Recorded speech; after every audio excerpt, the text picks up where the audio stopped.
You see up on the roof there that it is got 9 solar panels on it. I'm thinking about putting some more on the front, but it's adequate for what we need. And you can just see the back of the 5,000 litre water tank. I'll go and show you that now. So you can see the sun's just coming up, so it's quite early. Just before I go to work. Unfortunately, still have to work. Around here you've got a little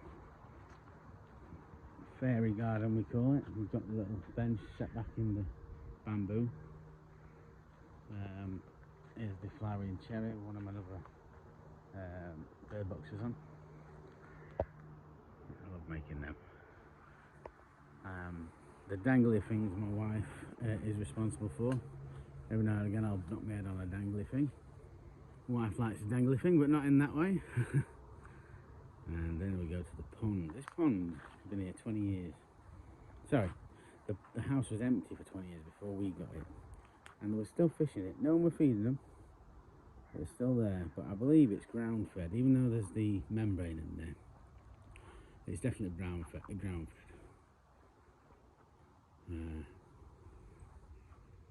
Let's have a look around here. So this is the garage slash barn slash workshop. Can't get a car in it, but it's a lovely size for my workshop. It's got the landai cladding on it, and it's also got a metal roof on it. This is the 5,000 litre water tank, the potable water tank, so it's safe to drink.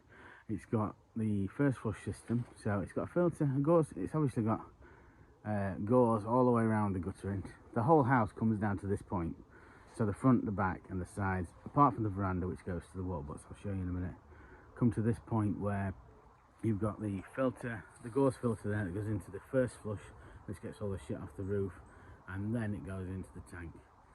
We've got a drain off there which goes into the pond, which is all rainwater, and then from there it goes into the barn. I'll call it a barn even though it's not a barn, and then into the house. So I'll go around here. A couple of arbors here, the entrance to the garden. See one there, and then some crescent moons and a circle bed for growing as well.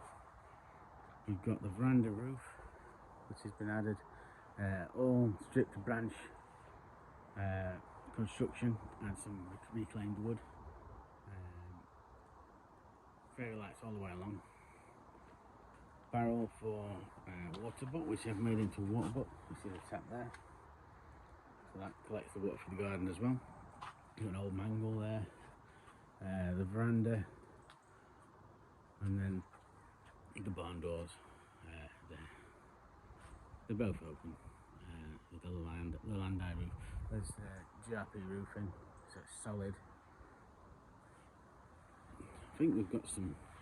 The circle bed is made out of brick and clad in the limecrete, and I think we've got some courgettes in here. There's a yellow one there, and a green one there.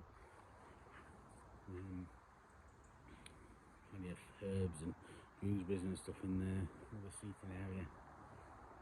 This one I think is pumpkins somewhere. Peas. Another arbour there. Roses. What have we got over here? More potatoes, chives. And then they've got the flowering beds in the front, strawberries and all sorts. Big kale plant. So the house is actually prefabricated, and